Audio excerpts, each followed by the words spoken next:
Hey, so this is my first art video after like years and years of not doing any drawing videos. Just wanted to show you guys. Here, I guess I'll hold these papers horizontally since that's how the camera's set up. Yeah, just wanted to show you some of my new drawings. Personally, I feel like art is the most individual and healing and freeing thing that anybody can do. And even though I started this YouTube channel talking about my spiritual journey, you know, getting sucked into a cult, and in the beginning talking about tarot card readings I was doing and mystical dreams and stuff like that, at the end of the day, if I were to pick just one thing in my life as the most quintessential for my personal well-being and happiness, it wouldn't be any outside influenced meditation. It wouldn't be travel. It wouldn't be books that I've read. It would be drawing. And I think that's something that a lot of artists have in common, is that, you know, they don't create things and make things because, you know, it's fun. They do it because they have to. At least for me anyway. Like if a day goes by that I haven't drawn something, I kind of feel like I've wasted that day. And, you know, one of my favorite channels on YouTube is a channel called Peter Draws. And I don't know anything about this guy outside of what he shares in his videos. He just makes these videos that are, you know, close-ups. Actually, he does all kinds of different videos, not just close-ups of his sketchbook as he draws, but he does sketchbook flip-throughs. There we go. That brings us to the last of my new drawings. New meaning I've drawn them within the last year. But yeah, Peter Draws. He does these cool videos that just show the paper in front of him, and there's little crummies of some kind. My cats usually go on everything. You can see them. Oops, if I move the camera. You can also see my messy jewelry making setup over there. So, sneak preview behind the scenes. Anyhow, Peter Draws. He does these videos where he just draws and talks about drawing. You can see that I was playing with my cat earlier. Anyhow, I just wanted to share with you, you know, this thing that I personally consider the most ritualistic thing that I do, which is drawing. And I'd say ritualistic in the sense that I do it on a regular basis. Like, it's the one thing that from the very first time I put a mark on a page, I just do as much as I possibly can, as often as I possibly can. And while I was in India, I was just thinking about this yesterday, actually, as I drew. That's what made me want to make this video. When I was in India traveling on my own, like unrelated to the cult that I was in or any of the programs I attended, when I was just visiting different temples and different sacred sites, any temple I visited, I would take my sketchbook out and just draw like this. It's kind of what some people would call automatic drawing, or like non-representational abstract drawing. There's no plan, there's no composition. It's basically just you put your pen on the paper and see what happens. And in a lot of those temples and a lot of those sites, random people would just come up and start watching me draw. And it was one of the coolest experiences because a lot of these were rural places in India, and the people didn't speak any English and I didn't speak any of their language. But art is that universal kind of a language where you don't need to speak in words. You don't need to verbally communicate anything because so much communication happens just by sharing the enjoyment of something aesthetic. And I mean, it goes without saying that representational art is a universal language. Like if you draw a picture of a smiling face, or, you know, a sad face, or an animal, or a thing, whoever sees that picture, they don't need to speak anything. They'll know exactly what it means. But I thought it was so cool that even with abstract stuff like this, there was something universal about it where people would, you know, appreciate it. I just think that's so cool. And of course, thanks to the internet, artists who do this kind of stuff, like doodling, some people would call it Zentangling or Zen doodling. Others would just call it just doodling. But there's such a huge online community of people who draw like this, and I think that's pretty cool. One of my favorite art movements of all time, it was a French movement in the early part of the 20th century called Les Automatistes. And they wrote this incredible document that they called Le Refus Global. And it was like their statement that art doesn't have to mean something representational, and that they were refusing to comply to the rules of galleries that, you know, required certain elements of composition and certain subject matter in order to be considered relevant. And it's really interesting because a lot of people look at modern art or abstract art, and I mean, it's easy to look at things that are abstract and say, but it doesn't mean anything, so it's not worth anything. Or to look at things like color field painting, where like a whole canvas is just one color or just a few colors blended together or just on the page. It's easy to look at something like that and say, like, my kid could do that, or I could do that with my eyes closed. There's this artist I follow on Instagram. Her name is Sarah Purvez. She's from Toronto. And she does these amazing, like really, really bright neon colored abstract paintings. A lot of them are tiny, like they're the size of tiles on these little square canvases.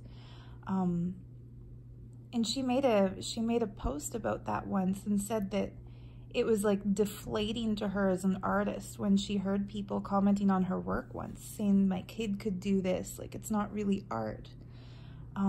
What a lot of us don't understand is that there have been periods in art history where it was literally impossible to make a living as an artist without being commissioned by either the royal family, who was in charge of whatever country you lived in, or the Vatican.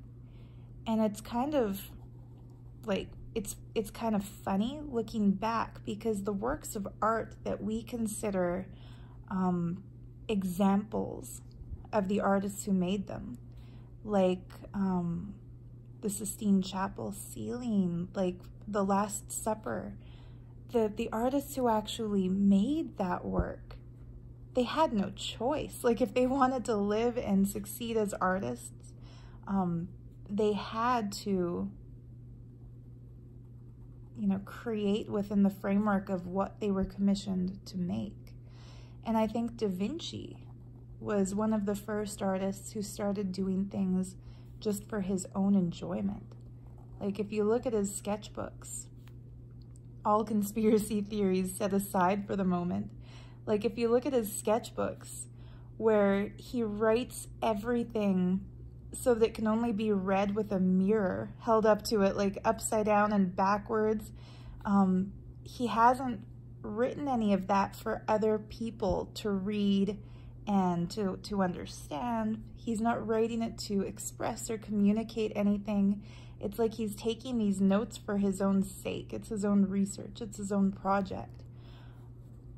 He didn't make those sketchbooks to sell them. He made them for himself. It's his own record. That was really groundbreaking. And that's the reason why so many people to this day are just so enamored with his with his sketchbooks. And I mean, also because he was a genius, and he created prototypes for helicopters and flight and machines that were way, way ahead of his time. But what I was starting to say about abstract art, when we look at it in the bubble of our modern world, where, you know, in the 1980s, at the height of like Wolf of Wall Street era times, when just crazy, stupid, rich people were paying like hundreds of millions of dollars for doodles and for canvases with just a splash of messy looking paint, it's easy to really judge that and think they're buying crap that anybody can do. But considering the fact that artists had to work really hard to break free from the confinement of only painting religious subject matter or only painting portraits of royalty and nobility, it kind of puts that stuff into a new perspective. And I mean, that's not my judgment of that art, that it's just messes of paint and that it should be worthless. I think it's awesome. It's kind of like a Rorschach test, like those ink blots where everyone who looks at them will see something different. Abstract art is like that too. Everyone who looks at it will see something different. And like, as I'm doing this, I should mention, like, my video editing skills are 0. So I'm literally like, I'm not drawing this and then dubbing my voiceover. Like, I'm talking as I draw. And that's why this drawing is a little bit messier than my usual stuff, because this is a first for me. I don't usually talk as I draw. Usually I put on some music or just sit in silence and make marks. But actually, I should mention the reason I'm doing this drawing is that I used to film myself drawing and then speed it up and publish it like as a time-lapse sort of a thing. And then I had so many comments on those sped up time-lapse drawings from people saying that, you know, they want to see it in real time, like how long it takes to actually make these pieces. So I decided to do a real-time video. And somebody else mentioned, actually I get this so much on my channel, people will say that it's like accidental ASMR, like they're getting some kind of a, I don't personally get it because I'm not an ASMR brained person. Like when I hear people whisper or hear like the rustling of papers or stuff like that, I don't get whatever they refer to as being like a braingasm. For me, it's just sounds, kind of annoying sounds, to be perfectly honest. But a lot of people have said that there's something about my voice or my videos that gives them a sort of an ASMR effect. And they requested something deliberately to be like ASMR. Jeez, I should have started this video in whispers, eh? Anyhow, leave a comment if you're one of those people who wants ASMR. I will. I literally will, because at this point, we're all quarantined. I'm making this video on March 31st of 2020, so at this time, we're right in the middle of the global pandemic, and everyone is ordered to stay home. So really, what else do I have to do but draw and make videos like this? So if you want some ASMR, let me know in the comments, and I'll practice my whispering, and I'll do some videos like that. But back to what I was saying about art. In ancient times, artists were really highly revered in their communities as visionaries. And a lot of shamans and a lot of medicine people, they were the artists of their cultures. And so whatever they saw in dreams and whatever they felt was transformational or beautiful or symbolic, they would either make it into jewelry, talisman pieces for members of their tribes, or they would paint it on like we still see the cave wall paintings. That's, just imagine, like, paintings on cave walls are what we have that survived the millennia, that's lasted for thousands and thousands of years. But we can't possibly be dumb enough to think that that's the only art those people did. If they made marks on cave walls, they would have definitely also taken a stick and, like, scooped out little markings in the sand on the ground, right? They would have also made marks on, you know, fallen leaves that had fallen from trees. So it's kind of marvelous to imagine the ancient history of art. I actually went to the Emily Carr University of Art and Design for 2 years. I did 2 years towards a bachelor degree program, but partway through my studies, I got really annoyed with that school. There was an unfortunate trend in modern art where, you know, things that are disturbing to viewers are considered the most valid. You know, I took an abstract painting class. Elizabeth something or other, McIntosh. The teacher's name was Elizabeth McIntosh. And I made this painting that I was so happy with. Remember, this wasn't a representational painting class. It was an abstract painting class. And so we were given an assignment to make an abstract painting. And it had to be like a certain size, using certain kinds of materials, stretch the canvas ourselves, like, you know, typical stuff. And so I made this painting that I absolutely loved. And I got the shittiest mark on that painting. And she said that it was too precious. Her exact word was precious. She said it was too precious and too beautiful, and that art should contain within it some element that disturbs the viewer and makes them think. And I was just like, F this. You know, the world has enough disturbing shit. Like, if somebody wants to be disturbed and they want to think, just turn on the bloody television and see what crap is going on. Like, watch a documentary like Cowspiracy. That's disturbing and that makes you think. In a good way. Like, people need to start thinking about things like the exploitation of animals and the misuse of Earth's resources. And of course, the artists who are making documentaries like that, I have full respect for them. You know, people who are activists, who use art to make a point. I'm not saying there's anything wrong with that. I think it's wonderful. But I also feel that there's a deep need within all of us for beauty and for inspiration. And that, you know, if there are a few of us out here who want to make pictures that are inspiring, and that, you know, we strive to make them look pretty, and that we want our viewers to have a good feeling when seeing them.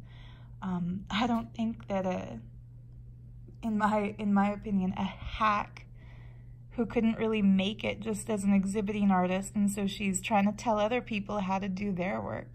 I don't think it's up to her to say that something is too precious, or that it shouldn't be beautiful, or that it should disturb the viewer. Art is subjective, and so how can you put a grade? How can you put like a number, mark, or a grade on something that is so subjective? Earlier I was talking about the automatistes and the refus global, and like how hard those men, the French-Canadian group, like how hard they fought for the right to do abstract artwork. It's like it's a proud tradition to be a part of. And I'm sure they didn't fight their good fight to gain gallery representation without objective in their work, just so that years later people could teach abstract painting classes, which didn't exist 100 years ago, and tell other people what their art has to be. I have thought of going back to art school, though. I've thought of finishing that degree and just doing it my way no matter what the teacher says to do, but we'll see. Maybe someday. As of now, I get more enjoyment just sitting in my apartment, making the art that makes me happy.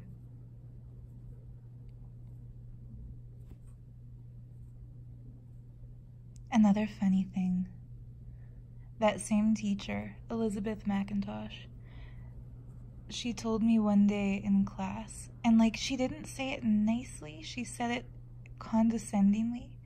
She said, maybe art isn't for you. Maybe you should take up a craft and make jewelry. And the way she said it, like these other girls in the class who were like these hipster, you know, cool girl. This was in 2005, by the way, so there was no such thing as Instagram or like even Facebook as we know it didn't exist yet. So these are the kind of girls who would totally be like Instagram models in today's day and age. You know, posting pictures of their avocado toast and judgment. And I'm vegan. Fuck, I love avocado toast, so it's not like anything against that, but just to paint a picture, you know, the kind of people I'm talking about. They all just started laughing hysterically, like as if taking up a craft and making jewelry was the absolute lowest that a person could stoop to. And so I do find it kind of ironic in retrospect that I do make a living as a jewelry maker now, and I totally love the craft of jewelry making. But at that time, I deliberately avoided making jewelry because I took it as such an insult since that's how she said it. Actually, there's this really neat series on YouTube.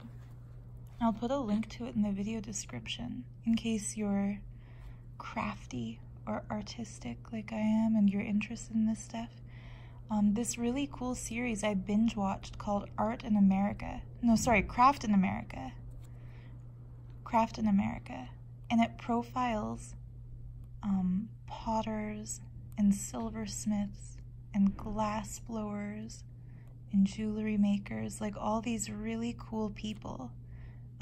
Textile artists and fiber artists and quilters, and basically just follows them into their studios and shows their process, and they describe the meaning behind their work. And it was so crazy because at least 5 of the different craftspeople interviewed in that series had very similar experiences of art school.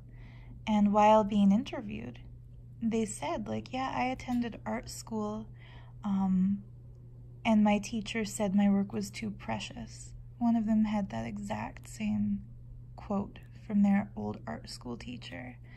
And one lady who was making these incredible, like, storytelling quilts, she said that for one of her art classes in art school, she actually made a quilt, and that there was a discussion amongst the entire faculty of her art school. There was this, like, debate about whether or not there's a place for quilting in fine art. Like, does her work even deserve to be in an art school? And she said that what was so strange was that she didn't make it to be controversial. She just made it because she liked it, and she felt that that would be the best medium through which to express what she had to say. And it became such a hot topic, accidentally. But yeah, it's incredible how what's popular, or what one person thinks something should be, starts to condition and limit the expression of everybody else. And like, you know, I saw other students who their natural tendency would be towards beauty and harmony and balanced colors and just stunning aesthetics. I would see them limiting themselves to pander to these teachers and just beaming with pride when those teachers liked their work. And it, to be honest, it kind of made me sick.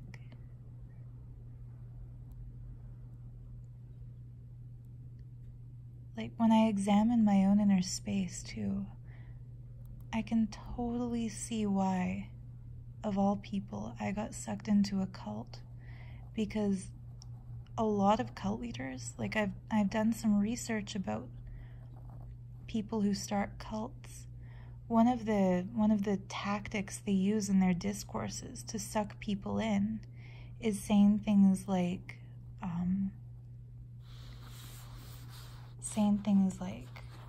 in society you're expected to be this, or you're expected to be that, but come like to our community where you get to be yourself completely.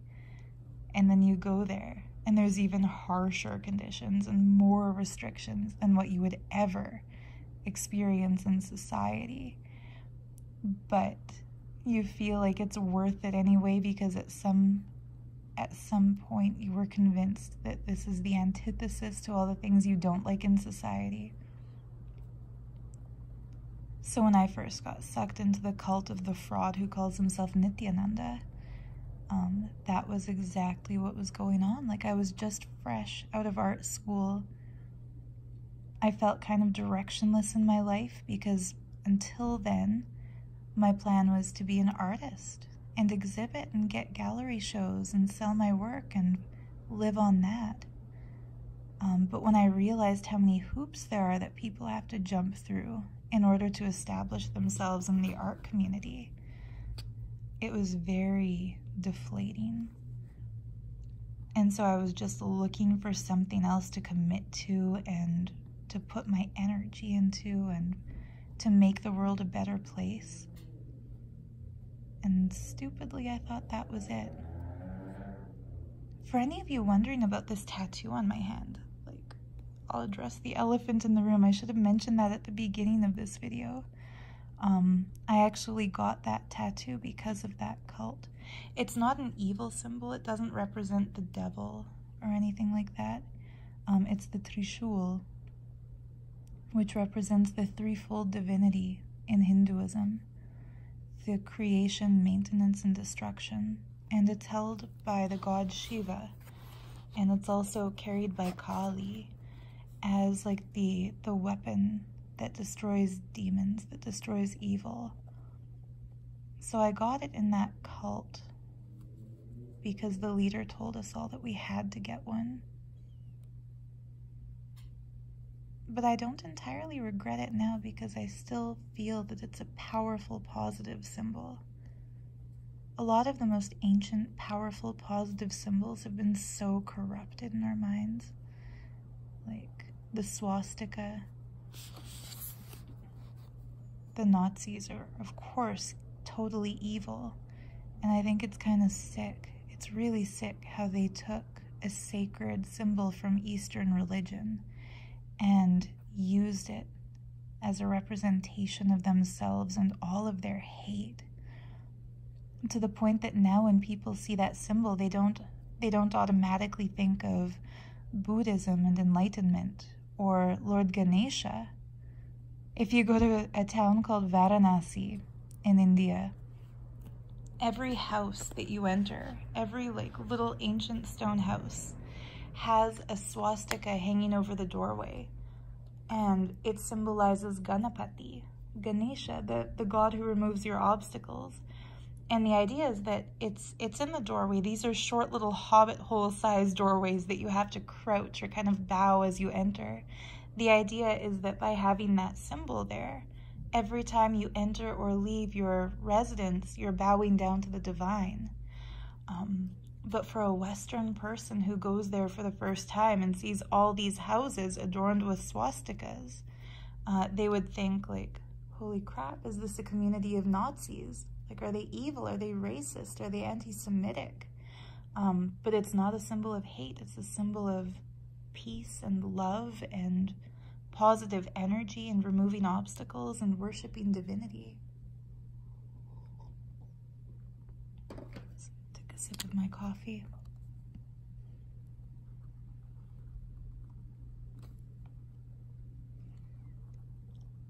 I should mention too, like, art school wasn't all bad. There were some amazing teachers too and some amazing classes. There was this really cool teacher named Phil Smith who taught English. And another really cool teacher named Art Perry. He taught art history. Going in, I thought that the studio classes were going to be my absolute favorite classes, but in experience, it was actually the academic classes I liked most. Art history and English, and I took a creative writing class that I really enjoyed. One of my absolute favorite discourses that Art Perry gave in his art history class, he was telling us about this extended trip to Tibet that he had taken, a working trip. He's a photographer, and he went to Tibet with, I forget the man's name, something Thurman, because he's Uma Thurman's father. So Art Perry went to Tibet with Uma Thurman's dad, and they spent, I think it was 5 years,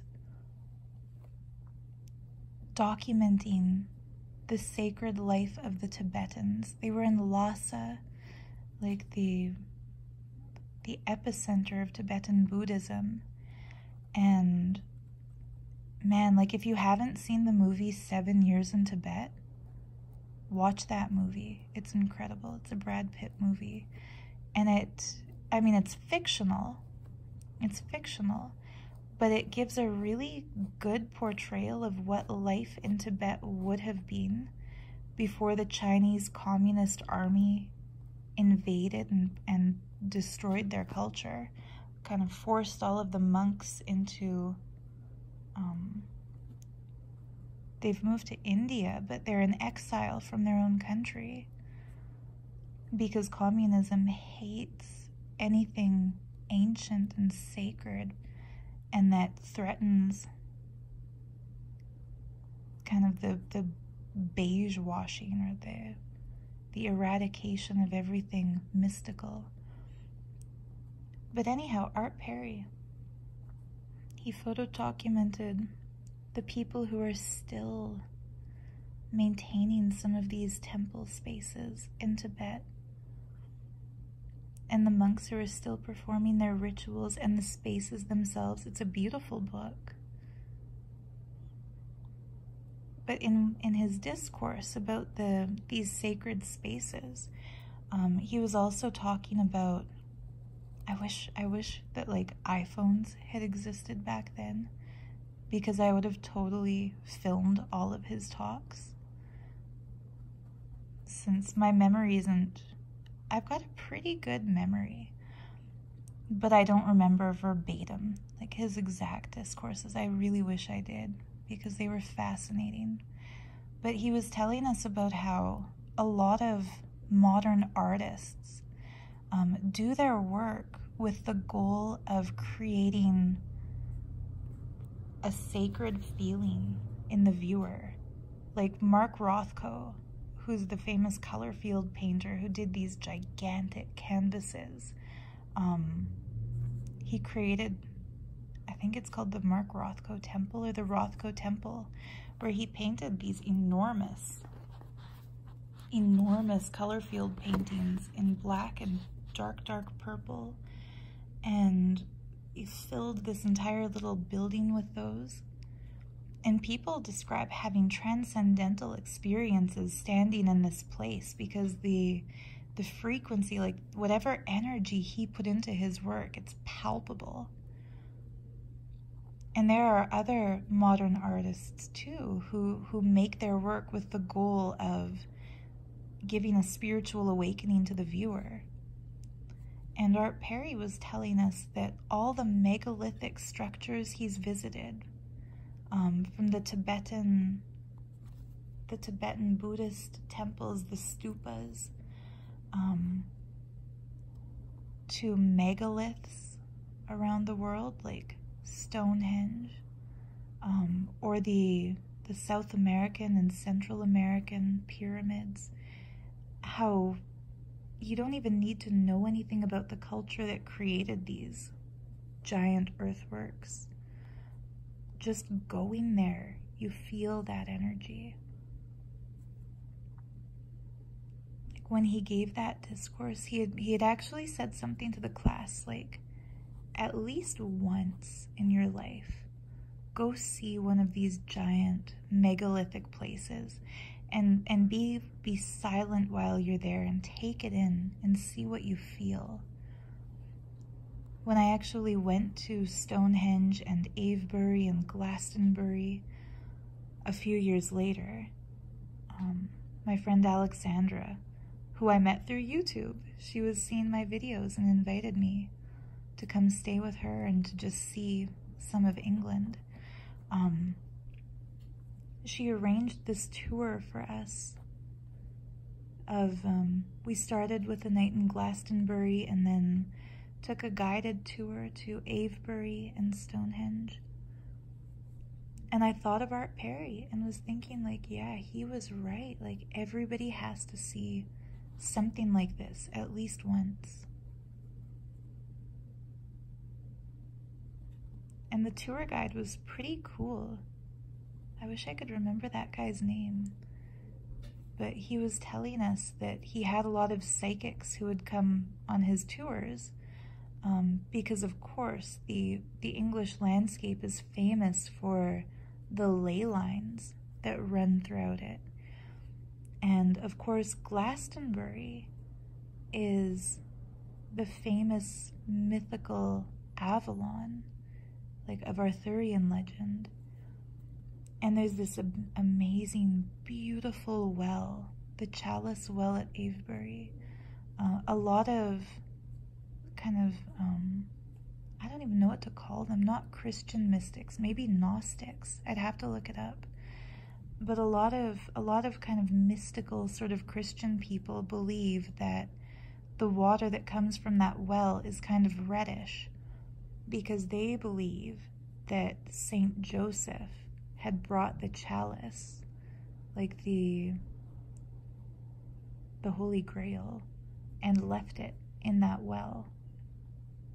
But scientifically, the water that comes out of that well has a really high iron content, and historically, the people in that area would drink a little bit of that water when they were sick, and it would be healing for them. And I mean, I can't help but think if they were anemic and then they drink water that has a high iron content, of course it would be healing. It would cure the iron deficiency. But my favorite thing about Glastonbury was that there's such a beautiful tradition there of divine mother worship, goddess worship. So as much as the site has been kind of claimed by Christians as Arthurian and related to the Holy Grail, more anciently, it's a place where the pagan people of England would worship. I almost said Devi. I'm still so Hindu at heart. But where they would worship the goddess. And Alexandra and I stumbled upon this purely by I want to say by accident, but I'd rather say by synchronicity. We were wandering through the streets and through the back alleys in Glastonbury, and we found this amazing little door that we walked through, and it led to the underground well. And I mean, my eyes filled up with tears because the energy there was just so undescribably pure. I don't even know how to put into words what that place looked like. It was like a really dark underground cave within the bedrock of the surrounding area. And every little cavern attached to the central part of the cave was decorated with a shrine to a different goddess. So there was a shrine to Kali. If I ever go back, I'll bring some flowers and fruits and leave it for her there. Like, there was a shrine to Kali, and there were shrines to be honest, I don't want to lie and name a bunch of goddesses like Freya and Diana, and like, because to be totally honest, I don't remember specifically which other goddesses had shrines there. If you've been there and you're watching this video, please don't get mad at me and leave a comment about how bad and disrespectful that is. Just maybe comment and let us know who the other goddesses were. Anyhow, this awesome little cave had these amazing little caverns where people had made mural type paintings of different goddesses. And you could tell it was lovingly maintained because there were lit candles. Like, the only lighting in the whole place came from candlelight that, you know, devotees had lit for these goddesses. I'm pretty sure there was one to Mother Mary. And I'm pretty sure there were some Celtic goddesses, Norse goddesses.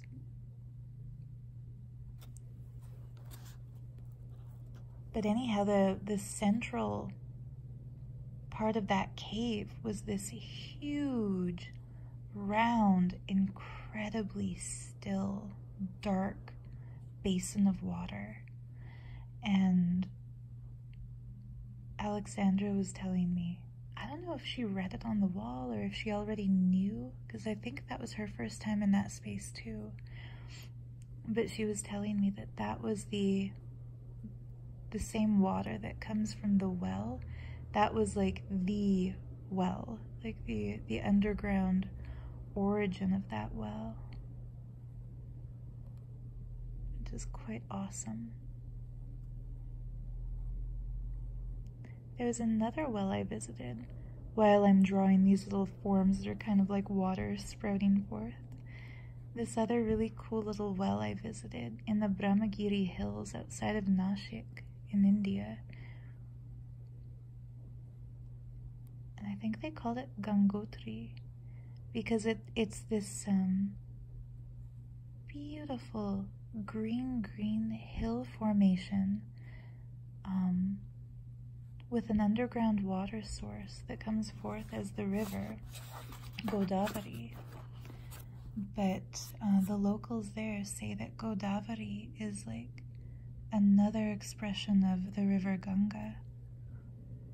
And so there was this really cool well inside a cave in this like rock face on that hill. And there were pujaris there doing like a worship ceremony, worship rituals to that well.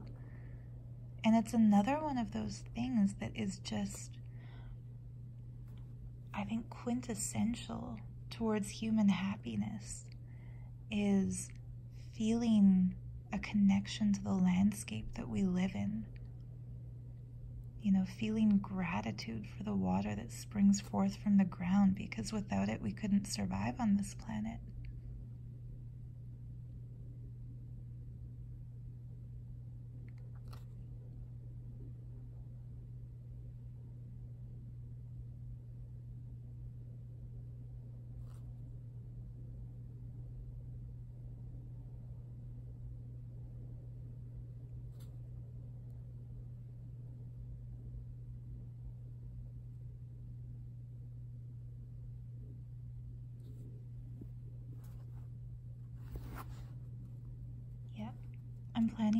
learning some video editing skills too, so that I can do some sped up, fast forward videos of drawings like these once again, and maybe put music to them instead of just having it real time with me talking.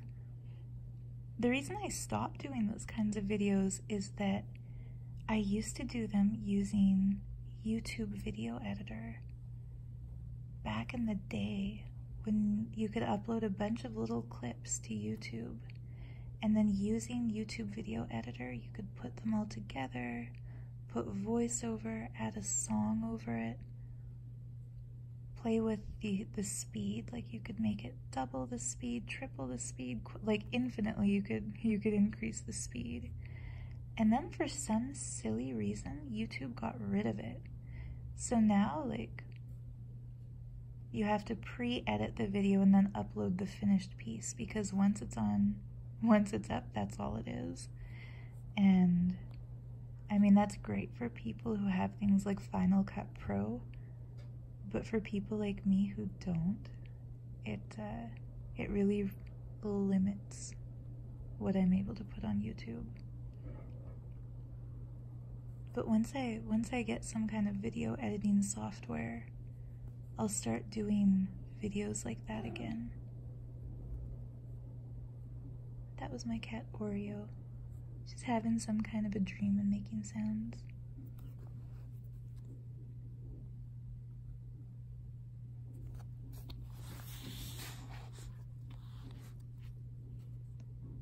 But anyway, yeah, this is how I draw. Like, there's no real method to this madness. There's no plan going in. There's no design specifically. It's just, I just put the pen on the paper and move it around and see where it goes. And if I've got like little lines, I'll put something else around them that kind of fits.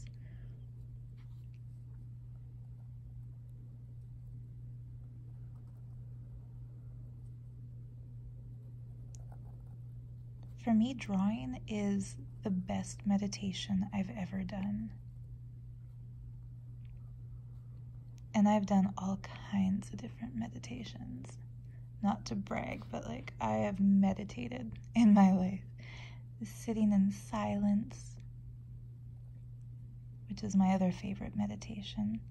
I've done the Osho style chaotic meditations that the fraud cult leader I used to believe in would teach. And those also have their benefits. Like, chaotic breathing really helps clear the mind. I'm sure he stole it from Osho. Step by step, he stole his meditation from Osho.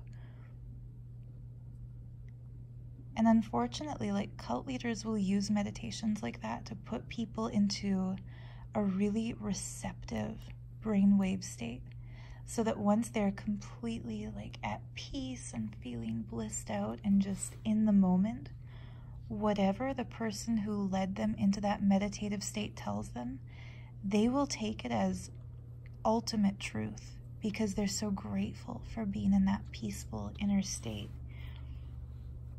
And the brain becomes so malleable. It's so easy to create new pathways in your brain, new grooves in your brain, when you're in a completely receptive meditative state. So be careful who you listen to right after you meditate or while you meditate. Be careful who you let teach you meditate, because if they have an ulterior motive and they want something from you, they can very easily manipulate you into getting what they want. And that's something I think they should teach in school. There should be like, it's a slippery slope, because a lot of education itself is brainwashing and conditioning kids. But I think there should be a prerequisite in school where some psychology is taught, so that people know what red flags to look out for if they're being manipulated or brainwashed, or being lulled into a false sense of security by somebody who wants something from them. Whether that's a cult leader or an abusive partner or a narcissist, like people who are sensitive and people who are genuinely well-intentioned, who want to do something good for the world, their intentions can be so easily used against them. Like, one of the things that bothered me about the fraud who calls himself Nityananda was that he would, like everyone in his organization, had to follow the sattvic vegetarian diet. And I have nothing against sattvic foods. I think it's awesome. Sattvic foods means it's an ancient Vedic system of eating that keeps a person's energy at an equilibrium, at a balance point. Like, there's stuff like stuff that's really heavy, that weighs you down, that leads to lethargy and laziness. They call it tamas. Tamasic food is avoided. That's like fried foods, really heavy. Okay, here we go. Existence is forcing me to find a way to edit this video because my memory got full in my phone and it canceled, so I had to delete some stuff and start again. So let's see if I can pick up where I left off. Anyhow, tamasic foods that make a person dull and lethargic are avoided, and the rajasic foods that make a person irritable and anxious and over energetic, like in a bad way, those are avoided. And I think that's fine, but this fraud cult leader would teach people to eat all kinds of dairy products as part of the sattvic vegetarian diet. And as a long-time vegan, I went vegan when I was 13 years old, back in 1999. I just couldn't fathom how this man who claims ahimsa is the most important thing about life and about what you choose to eat, how he can promote the dairy industry.